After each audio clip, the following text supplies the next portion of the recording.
ET, santos e demônios na terra do sol, pelo professor Reginaldo Ataíde. Chupa-cabras no Ceará, ocorrências espantosas e inegáveis. Uma luz vinda do céu brilhou à minha volta. O que devo fazer, Senhor? Perguntou. Disse: levanta-te, vai a Damasco, onde te serão. O desesperado gritou: venham, pessoal, o bicho está aqui. Fez com que os moradores da pequena casa de Taipa, construída no sítio Oti, pulasse de suas redes e se embrenhasse no inóspito sertão cearense a mais de 75 km de São Francisco de Canidé, a 195 km de Fortaleza. Durante o dia o calor chega a 40 graus e à noite, quando a presença do vento pode ser sentida, os moradores se reúnem nos alpendres de seus casebres para discutir os acontecimentos do dia. Não raro surge um caso envolvendo um bicho cabeludo que ataca cães, aves e cabras. A ideia da existência desse animal foi criada pelo testemunho de vários rurícolas que viram espécies totalmente desconhecidas e amedrontadoras. Os homens que a avistaram são considerados os mais destemidos da região, acostumados a enfrentar cobras e lagartas. Entretanto, confesso que sentiram muito medo ao deparar com seres tão anômalos.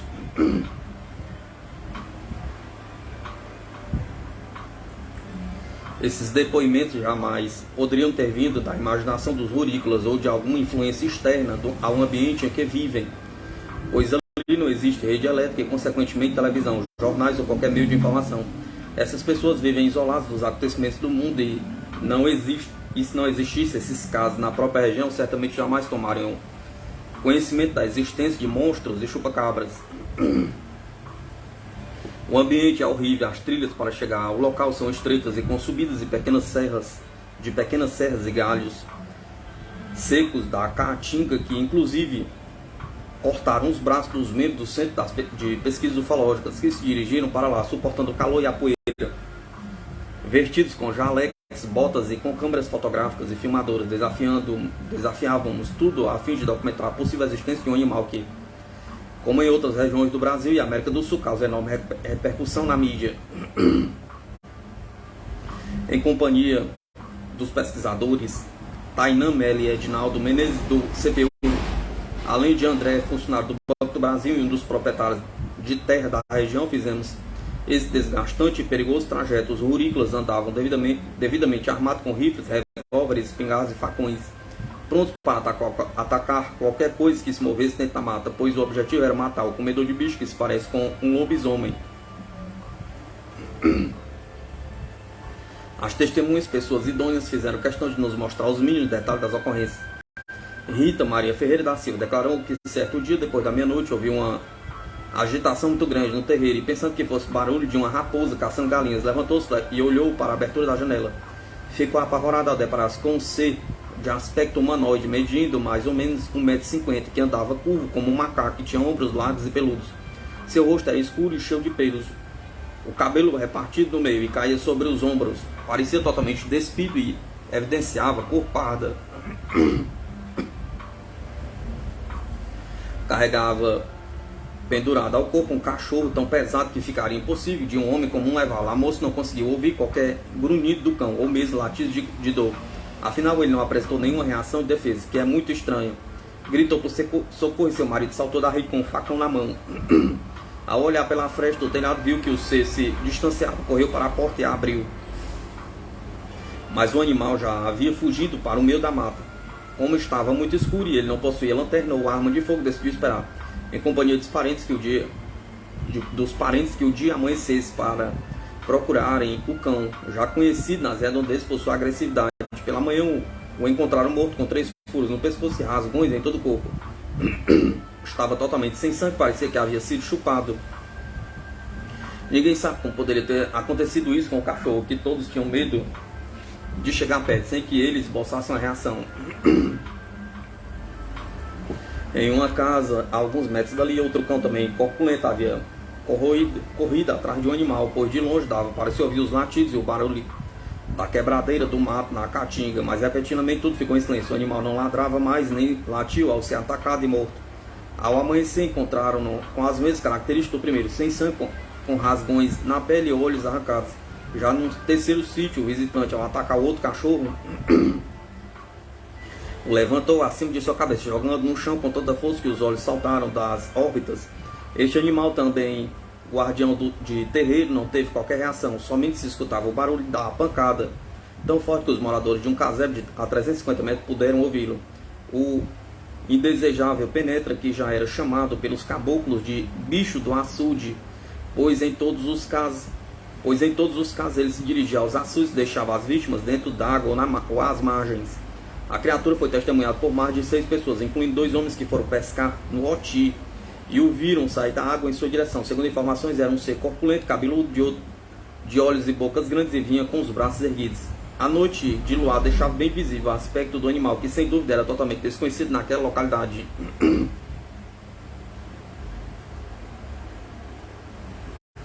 Quando Francisco dos Santos e Augusto Silva descreveram o animal, foram contundentes nos detalhes, mesmo relatando individualmente a história, os fatos se coincidiram, fazendo-nos crer que os pescadores falavam realmente a verdade. 5 cães foram aniquilados pelo bicho do açude, além de várias galinhas terem sido encontradas mortas. Quando tiveram seus corpos abertos, não apresentavam uma gota de sangue. 2 cabras também foram atacadas da mesma forma. Uma delas foi salva milagrosamente, pois enquanto os cães latiam, os moradores foram até o local.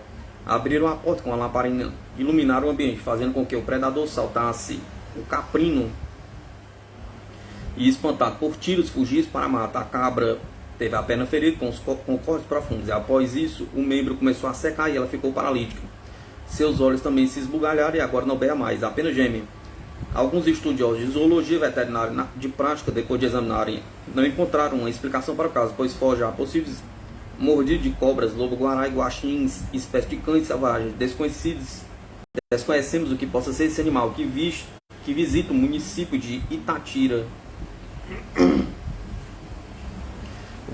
O que nos levou a pesquisá-lo foi a grande semelhança com o fenômeno do chupa-cabras que acontece em outras regiões do nosso país, como também as dezenas de avistamento de UFOs nas redondezas. O certo é que esse monstro do açude existe e está lá, deixando provas concretas aos moradores do lugarejo, que temem ser atacados do mesmo modo que os animais. O sítio fica escondido no sertão cearense, e sua localização somente foi possível graças aos repórteres da rádio Jornal de Canindé. Surgem UFOs na região. Centenas de pessoas mantiveram contato com estranhas luzes que rodopiam no céu de Canindé e Itatira. Entre elas, um membro do CPU, o engenheiro Hélio Vieira, que documentou as incríveis manobras aéreas de um objeto ovoide. O fato durou 23 minutos e foi testemunhado por outras 9 pessoas. Heraldo Medeiros, fotógrafo profissional e membro do CPU, documentou uma dessas evoluções, cujas fotos foram publicadas na revista UFO. Mais recentemente, Antônio Carlos Alves, jornalista correspondente do jornal Diário do Nordeste, pesquisou um dos casos mais importantes da região. Nos últimos meses, na fazenda Santa Ana, a alguns quilômetros de Canindé, um estranho objeto discorde aterrissou nas proximidades da casa de moradores, deixando marcas circulares onde pousou. Essas evidências, deixadas mesmo com o crescimento de arbustos e capim ao seu redor, não foram apagadas, pois a área se encontrava improdutiva. O CPU adquiriu no local uma porção da terra para tentar esclarecer os motivos pelas quais apenas ali não germinava nada. Francisco Eleutério da Silva, vendedor ambulante, conta-nos que foi humilhado quando se deslocava para o entroncamento de bicicleta. Foi perseguido por alguma coisa que era somente luz e passava de um lado para o outro, mantendo o foco sempre direcionado a ele. Sempre que passava um carro na estrada, Francisco assinava pedindo ajuda, gritava e ninguém o ajudava, pois no momento que aparecia alguém por perto, a claridade sumia. Em dado momento, o aparelho passou para o lado esquerdo da estrada e se distanciou, dando-lhe a oportunidade de ver o formato de tal luz. Segundo ele, o objeto era redondo, tinha a cor cobre. Dele saiu algumas faíscas que o tempo todo se moviam para cima e para baixo. Às vezes acendia outras luzes de várias cores, até que de repente não o vi mais, pois foi para trás de um morro de pedras lá na frente, recorda. Nos meses de abril, alguns cães, geralmente liderados pelos mais velhos, juntam-se nas cidades e saem para as fazendas e sítios à procura de ovelhas, matando-as e estraçalhando-as, entretanto devorá-las. Estes ataques são direcionados exclusivamente às ovelhas. Em algumas ocasiões chegaram a exterminar rebanho de 40 a 50 cabeças. na farra dos cachorros, como é denominado o fenômeno por sitiantes e fazendeiros. Os cães não atacam homens, aves, cabras, bodes ou outros cães. O fato que acontece quase todos os anos faz com que os proprietários de terra fiquem preparados com arma de fogo e vigiem sempre alerta, prontos para a defesa dos lanígeros. Ayrton César Pinheiro, fazendeiro em Sononópolis, sertão nordestino, residente em Fortaleza, confirma a história e declara que em outras fazendas de parentes seus o prejuízo tem sido grande, destacando-se as fazendas Flora e Penedo, cujos proprietários Ribas, Pinho e Justo Pinheiro asseguram a veracidade do fato. O fenômeno é característico do Ceará e ninguém sabe explicar os motivos que levam os cães tão calmos a se tornarem agressivos e em matilha atacarem somente ovelhas. Alguns fazendeiros acreditam que quando se iniciam as primeiras chuvas, os lanígeros, ao se molharem, exalam um odor estranho muito forte, que possivelmente irrite os cães. Infelizmente, não existe uma explicação lógica para o fato. O certo é que, durante esses meses, dezenas de cachorros liderados por um cão mais velho reúnem-se no centro das cidades e saem em busca de ovelhas, e por onde passam, outros caninos aderem à passeata, acompanhando silenciosamente a matilha. Quando atacam suas vítimas, eles as estraçalham, mas não as devoram, simplesmente matam e as deixam no local. Estudos comprovam que na farra dos cachorros nenhum deles é acometido por raiva, mas simplesmente mudam seu comportamento. Passando esse período, voltam a agir da mesma maneira amistosa com as ovelhas e outros animais, desempenhando o verdadeiro papel de cães pastores. Em Senador Pompeu, também no sertão nordestino, assistimos uma dessas comitivas caninas que saiu para acometer ovelhas. O que nos causou maior espanto foi o fato de que, com a cabeça erguida e sem olhar para os lados, seguiram em frente, parecendo saber exatamente o local em que deveriam atacar. O líder canino olhava para todos, olhava para trás, verificando se era seguido. Vez por outra parava, se olhavam e andavam entre si como se estivesse se comunicando, pois depois o líder assume a frente da matilha e reiniciam a caminhada. A princípio lentamente, depois acelera com a mesma altivez, olhando fixo para frente, com a cabeça erguida. Esse fenômeno, entretanto, nada tem a ver com os acontecimentos de Itatira e Canidé, onde um possível monstro mata cães, cabras e aves. Na farra dos cachorros, eles não atacam outros cachorros, nem trucidam qualquer espécie de animais que não sejam ovelhas. Estranhos fenômenos também no Piauí, sempre precedido por bolas luminosas, raios de luz e até mesmo objetos discordes vistos durante o dia. O fenômeno chupa-cabras corre o Nordeste, nos fazendo sentir que na realidade algo muito além do que possamos imaginar está acontecendo no nosso país. Em entrevista concedida a Ixautor, quando pesquisava alguns ataques a cabras ocorridos na Serra de Ibiapaba, fronteira com o Piauí, Paulo Sobreiro Silva, 39 anos, informou que viajava no estado vizinho quando viu algumas cabras mortas. Elas apresentavam furos no pescoço e o corpo estava totalmente seco, sem sangue. Além disso, não foram encontradas marcas sanguíneas no solo, nem nas imediações. A testemunha nos mostrou um couro obtido no povoado Pai Luiz, próximo a José de Freitas, quando fazia corridas em seu caminhão. Realmente as perfurações estavam lá, triangulares, como se tivessem sido milimetricamente estudadas. Formaram um triângulo perfeito na parte esquerda do pescoço, pois o dono do animal faz questão de tirar o couro até perto das orelhas do caprino, a fim de comprovar que existe um mistério em toda a história.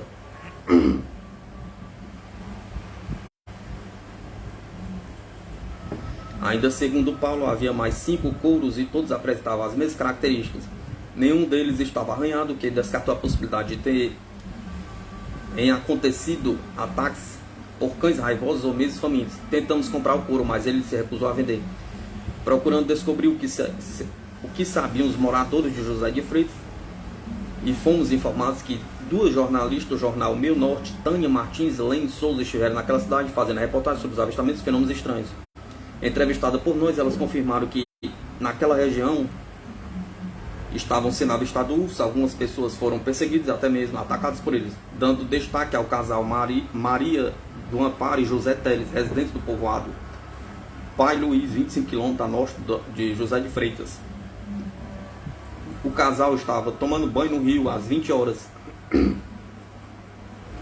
quando uma luz apareceu acima das suas cabeças. José Teles caiu para trás e Maria do Amparo, despida, correu para baixo de uma árvore. Depois de algum tempo, Tal luz foi embora e seu esposo recuperou os sentidos. Vestiram-se e foram para casa, trancando as portas e janelas, com medo de serem agredidos. O caminhoneiro José do Vale Correia, ao ver nossas jaquetas do Centro de Pesquisa Ufológica, quando paramos no posto de gasolina, aproximou-se e contou que nas imediações de Piripiri, Piauí, alguns sitiantes haviam encontrado 2 cabras mortas com furos no pescoço. Mesmo assim, comeram a carne e fizeram um sarapatel com os miúdos, fígado, rins, coração, sangue, etc. José também comeu e até um dia depois não havia sentido nada. Foi informado que na cidade de Viçosa, Ceará, a poucos quilômetros, Piripiri, algumas cabras tinham sido mortas, num total de mais ou menos 20. Procuramos contato com Tainã Melo, nosso pesquisador sediado em Tianguá, cidade próxima a Viçosa.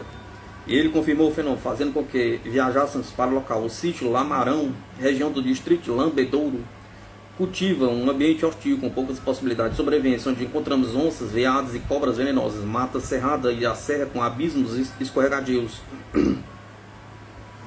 que fazia nosso jipe balançar muito e subir as ladeiras íngremes e descer de lado quando éramos obrigados a desviar de imensas pedras que rolavam da parte alta do maciço. Era uma estrada para carros de boi, desbravada ali pelos pesquisadores do Centro de Pesquisa Ufológica. Depois de algumas horas de viagem, chegamos ao tão esperado local. Lá 9 cabras tinham sido mortas numa só noite e todas apresentavam as mesmas características. Pescoço virado para o lado esquerdo, deixando a artéria carótica destacada para facilitar a mordida. Cada animal tinha 3 furinhos no pescoço, que media 1,2 centímetro cada e formavam um triângulo. O mais interessante é que todos os furos apresentavam bordas bem delineadas e sem pelos.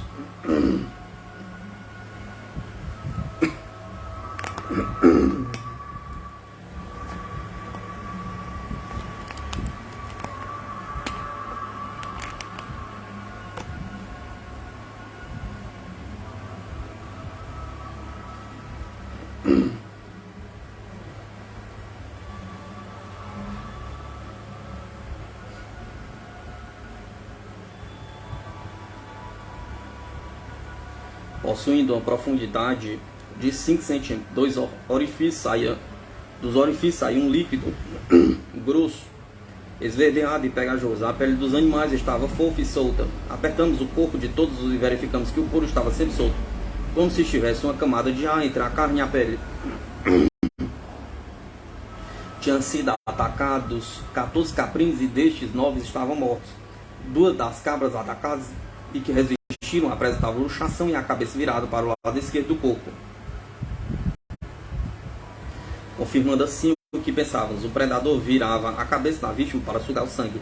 Ao tentarmos trazer a cabeça para a posição normal, as cabras gemiam e esperneavam, possivelmente, é claro, devido à dor.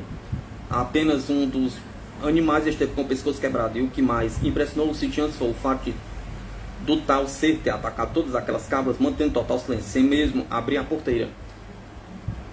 Ele não rosnou como um cão a atacar e nem a agredir cabritos, carneiros e bezerrinhos que ali se encontravam interessantes apenas por cabras adultas.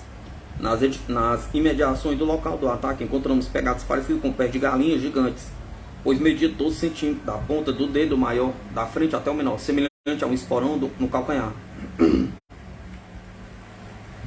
Mediam 8 centímetros de largura de pegadas, e as pegadas, num total de 4, foram deixadas no barro.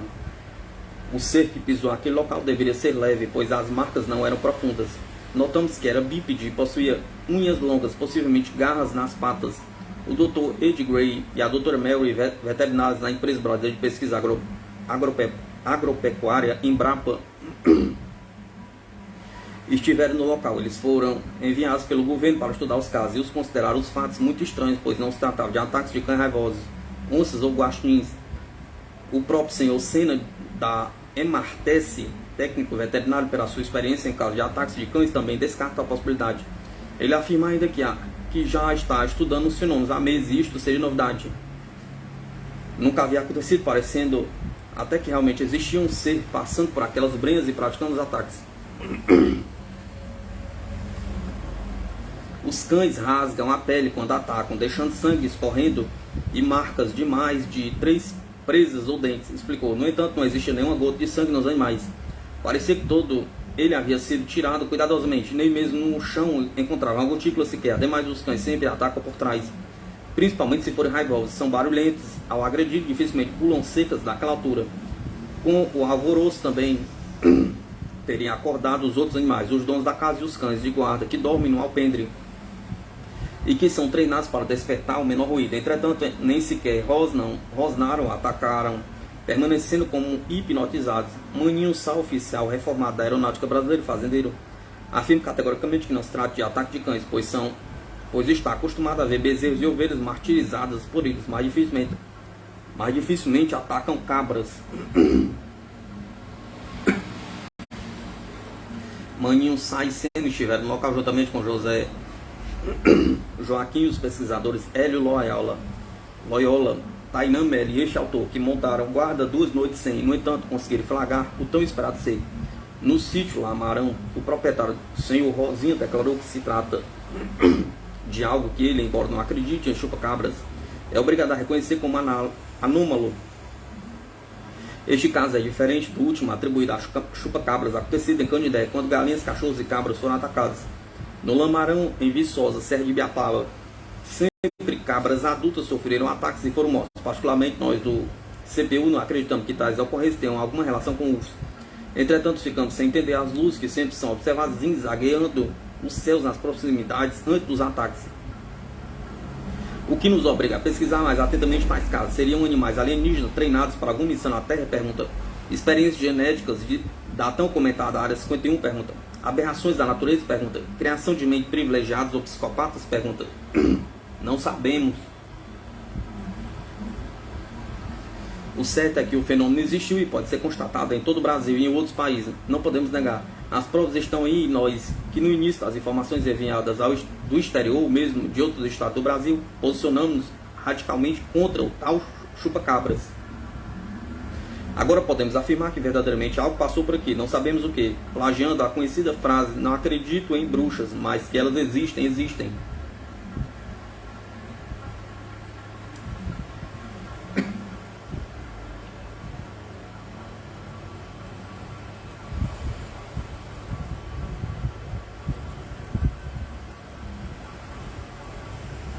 Um extraterrestre em Banabuiú, o perigo de um engano.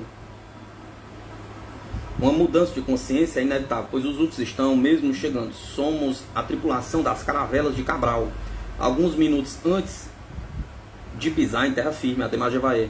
As estranhas luzes que frequentemente são vistas rodopiando nos céus do Nordeste brasileiro afastam do campo os rurícolas, que temem ser raptados ou mesmo atacados por aquele que consideram um aparelho do diabo.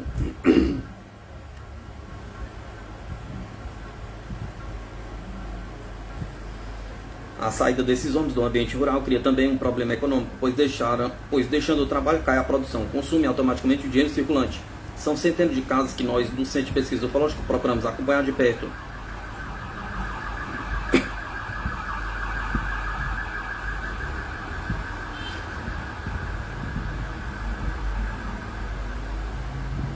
Colhendo a verdade sobre perseguições, ataques ou aterrissagens de ursos, conhecidos pelos populares como aparelho. No dia 20 de outubro de 1999, Banabuiú, pequena cidade localizada no sertão de Quixeramobim, foi palco das evoluções dos discos voadores, que segundo testemunhos surgiram do nada. O troço chegou a ficar mais ou menos 200 metros do solo, era grande, com 5 e 6 metros de diâmetro, aproximadamente. E não dava para destacar detalhes, pois se apresentava apenas com uma luz ofuscante mercurial. Estava acima do açude de pedras brancas e parecia observá-lo. Nos informou Francisco Cunha Santos, que passava nas imediações levando em seu caminhão uma carrada de tijolos próximo ao sítio Lopes, na estrada que liga Banabuiú e Quixadá. A atmosfera é de pavor, pois além das luzes aéreas, adultos e crianças viram uma criatura esquisita que aparecia geralmente à noite e mobilizava a polícia de Banabuiú. O delegado Sargento Rolim, depois de ouvir as testemunhas, enviou uma patrulha ao local onde o possível ET estaria aparecendo, sem que entretanto tivesse conseguido registrar alguma ocorrência.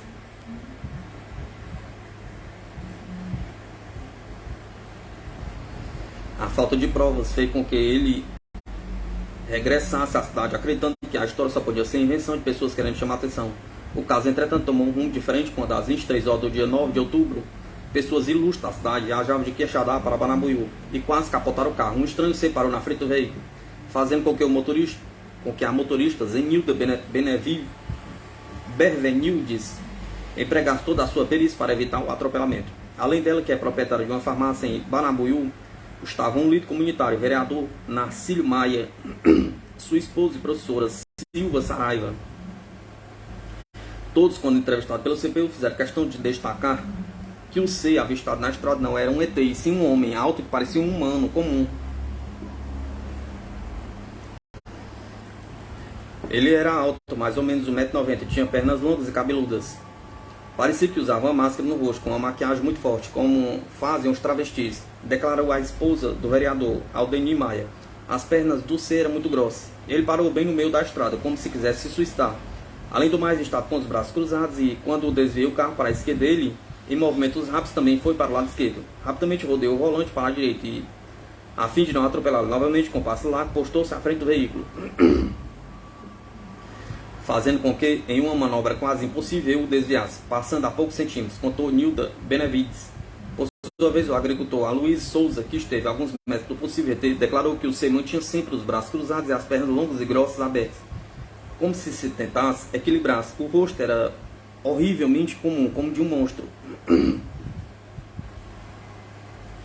Os pesquisadores do CPU acamparam na assim chamada Estrada do Medo e lá permaneceram 2 dias em vigília, tentando esclarecer o fato. No segundo dia, foi noticiado no rádio local que alguém tinha visto um estranho ser a 35 km do local, imediatamente contando com o apoio do delegado Olinho, do jornalista do jornal Povo, Alessandra Araújo, o repórter Vilásio Bezerra. Procuramos interceptar o possível alienígena, que agora já estava sendo considerado pelos ufólogos como um ser humano qualquer, e não como um ser extraterrestre,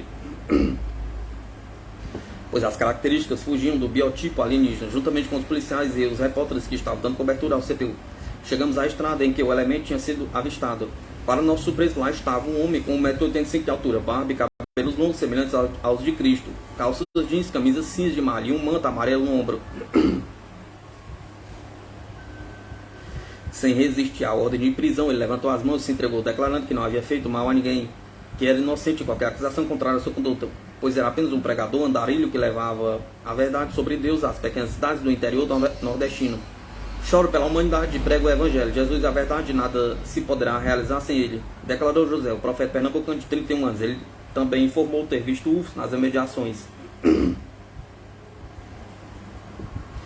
Esclarecido o engano, depois de muito trabalho dos ufólogos que provaram não ser aquele José o possível ET, a polícia o liberou. Nesse momento, novas informações chegavam pelo rádio da delegacia. Segundo elas, o suspeito extraterrestre havia sido visto em outras cidades, inclusive Quixadá, Quixeramobim, Vilarejo, circunvizinhos, onde poderiam ter se escondido numa caverna, pois o viram sair de uma delas. Nesses locais existem centenas de grutas profundas que rasgam os grandes monolitos característicos da região. Ainda em Banabuiú, o prefeito Aloysio de Sá declarou que sua filha, secretária da Cultura, juntamente com 3 pessoas, inclusive o vice-prefeito, tinham sido perseguidos por um UFO, o que teria aproximadamente 6 metros de ângulo, obrigando a jogar o veículo para o acostamento a fim de evitar derrapar ou capotar. O delegado Rolim, com certa reserva, declarou que certa vez presenciou as evoluções de um UFO. E apesar de não acreditar em discos voadores, tem certeza do que o que viu era real. O carroceiro José Haroldo de Oliveira, que carregava uma espingarda e um facão, nos declarou revoltado com tais acontecimentos, que se o tal do ET aparecer, eu dou conta dele direitinho. Já o odontólogo de Quixadá, José Edmilson Silveira, afirmou que, apesar de não ter visto tal, se acreditava nos informantes, pois são ditas como respeitáveis na região.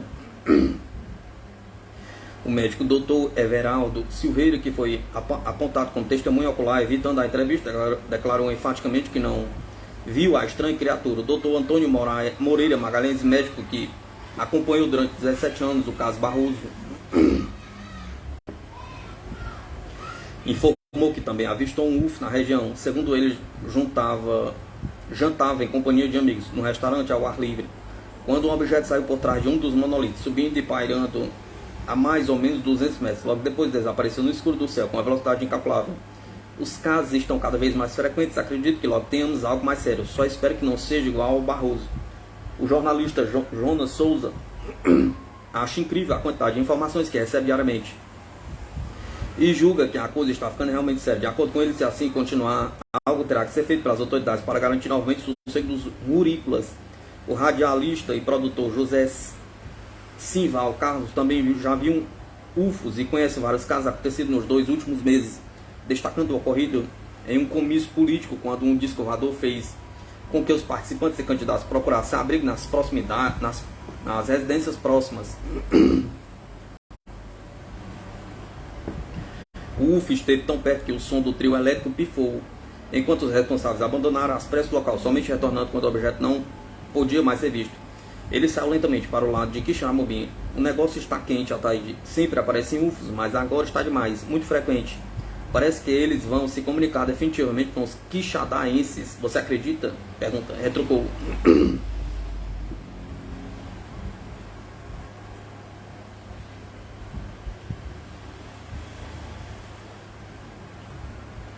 Este autor e Hélio Loyola estiveram em algumas cavernas que, segundo informações, você estaria usando como esconderijo. Entretanto, além de cobras, nada encontraram, permanecendo assim um mistério. O Centro de Pesquisa Ufológica continua investigando no caso, pois acredita que está acontecendo algo fora do comum.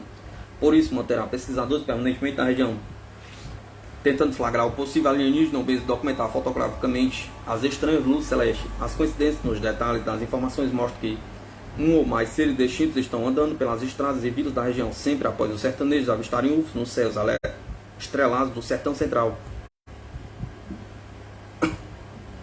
Também em Morada Nova, distante alguns poucos quilômetros de Banabuiú, objetos aéreos não identificados foram observados, inclusive já foram vistos parados acima de um açude, como se estivesse sugando sua água. Estava escuro e somente aquela coisa mal iluminada era vista, de longe, por trás de uma árvore. Eu e meu filho observávamos o bicho. Depois de alguns minutos, ele saiu lentamente um Quixadá, informou Pedro da Silva Santos.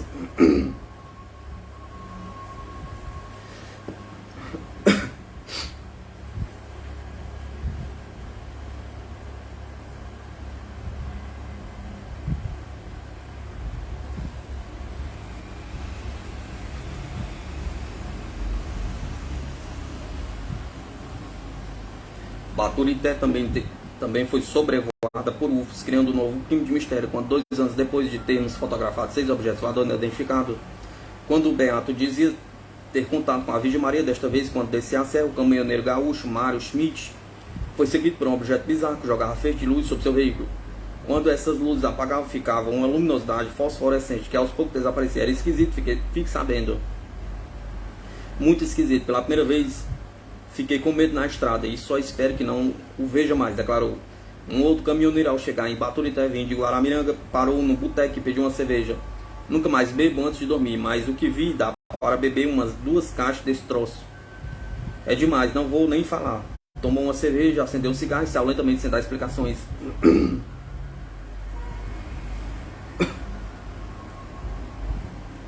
Redenção, uma cidade visitada por UFOs. A 98 km de Fortaleza, onde foram libertados os primeiros escravos negros do Brasil, a cidade de Redenção foi palco de uma histeria coletiva, quando em Itajaí, a 12 km da sede municipal, um UFO desceu numa lagoa em que 2 pescadores tinham lançado um espinhel para iniciar a pescaria. O casal, desesperado, abandonou o material de pesca e correu aos gritos pedindo socorro, enquanto o objeto era observado também por mais 2 pescadores que iam para a lagoa, mas desistiram ao ver a luminosidade. Escondendo-se debaixo de alguns cajueiros, era uma coisa redonda e com luminosidade muito intensa. Parecia estar parando acima da lagoa e às vezes uma outra luz era dirigida para a água. Clareava tudo e tinha um barulhinho como de um marimbondo, disse um dos pescadores. A história foi confirmada pela senhora Lúcia, filha de Luiz Barroso, do caso Barroso, que agora está morando em Redenção e por coincidência teve sua fazenda envolvida no caso. O inusitado fato aconteceu na sua propriedade com um de seus funcionários. Lúcia nos informou que a filha de uma amiga do mesmo dia, ao se dirigir de Itajaí para o sítio de seu pai em Redenção, subiu uma ladeira íngreme e viu à sua frente um UFO com luzes muito intensas parado. Conhecendo bem a casuística, o local voltou descendo a ladeira em alta velocidade até chegar na cidade, onde ainda trêmula contou a ocorrência. Os UFOs também foram avistados em vários municípios próximos, como Prainha, Caucaia e Cascavel, Hidrolândia, Pentecoste e outros, o que confirma uma nova onda ufológica em nosso Nordeste. Conforme falamos pelas minúcias e coincidências dos detalhes, certamente eles estão aqui e continuarão mantendo vários contatos imediatos de terceiro grau com os homens da Terra.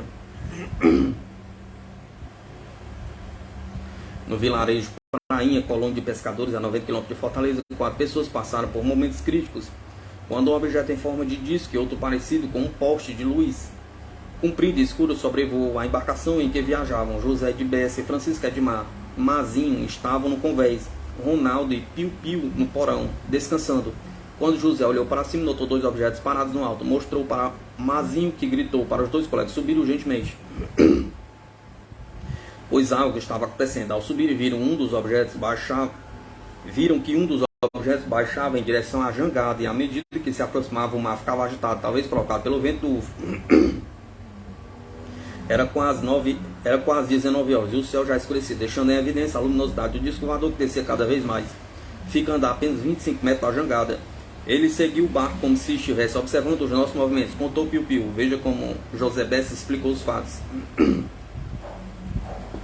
Uma luz desceu da estranha nave, parou na proa da embarcação, e aos poucos fomos vendo que tinha um aspecto de um ser humano, só que não se distinguia as feições. Ele se aproximou de uma barricada com água potável, enquanto que nós 4 estávamos totalmente paralisados. Não sabemos se foi o medo a coisa que nos imobilizou. Ficamos olhando tudo e a embarcação já estava sem comando, mas seguiu o rumo normalmente.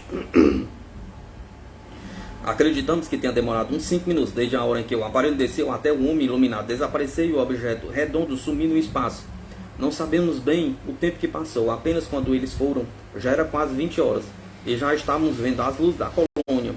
Aos poucos fomos nos recuperando do susto, e ao chegarmos à vila, contamos a história de algumas pessoas, entre elas Marinho e Betinho. Eles declararam que tinham avistado os 2 objetos, seguindo em direção ao alto mar.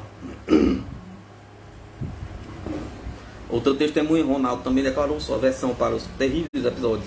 O mais importante para ele ocorreu quando o grupo tirou a barrica com água doce que carregava em suas viagens. Ele continha 25 litros e ficou vazia. Vejamos sua narrativa.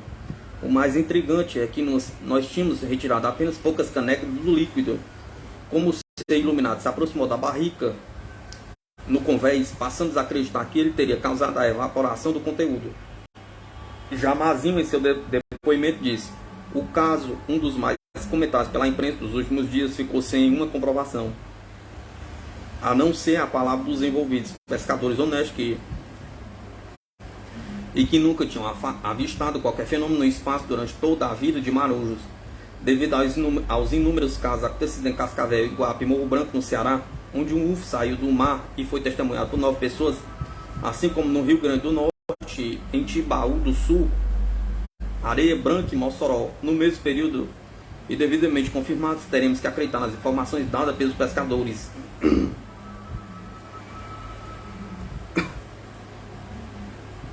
No mesmo período, em Hidrolândia, a grande incidência de luz que sobrevoa o Nordeste tem deixado a população apavorada, olhando constantemente para o céu, tentando detectar luzes que já transformaram as pequenas cidades em manchetes de jornais.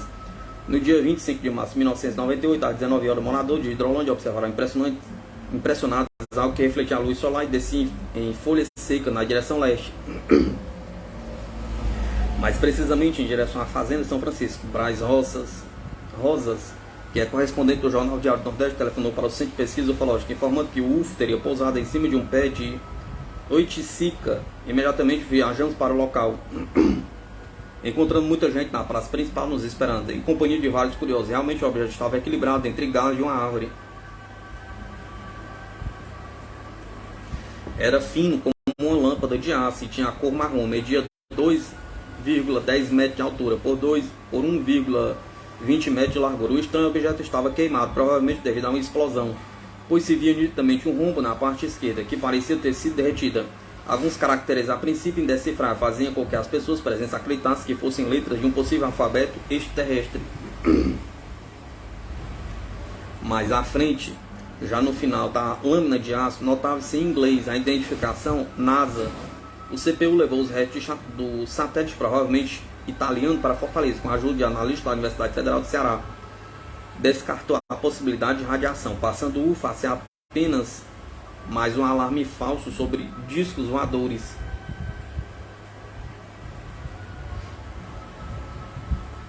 ET Santos e Demônio na Terra do Sol, pelo pesquisador cearense Reginaldo Ataíde.